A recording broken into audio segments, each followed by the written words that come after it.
The Energizer plant in Fennimore will be open for just a few more months. It's winding down operations and will fully shut down in September. By the time Energizer leaves, it'll have cut nearly 200 jobs in the Grant County community. Today, hundreds of those workers are breathing a sigh of relief. Wisconsin Battery Company announced plans to hire people being laid off from the Energizer plant. JT Siskowski was there when workers got the news, and he's got you covered on when the new operation plans to start work.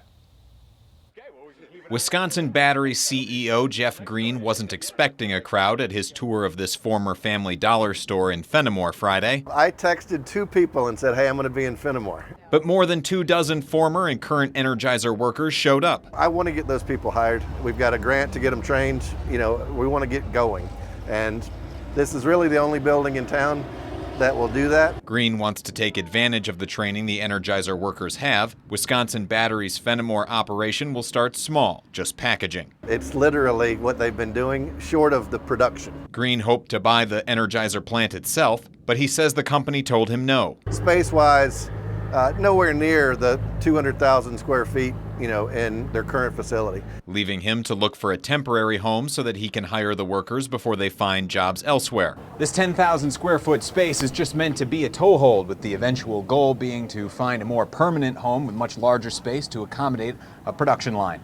We wanted to find an alternative building, and we found one that had the power we needed and the space that we needed. So ideally, we'll be able to start in Fennimore in 10 to 12 weeks. That was welcome news to the workers who gathered to see Green. They plied the CEO with questions. Some pulled out their phones to apply for jobs with Wisconsin Battery during the remarks, and Green's words were met with several rounds of applause. Were you going to have training for maintenance or anything like that? Especially when he expressed a shared antipathy with the workers for Energizer. I believe that Energizer will eventually, get rid of that building, and somebody that owns it after them will be willing to either sell it to us or lease it to us. In Fennimore, JT Siskowski, 27 News.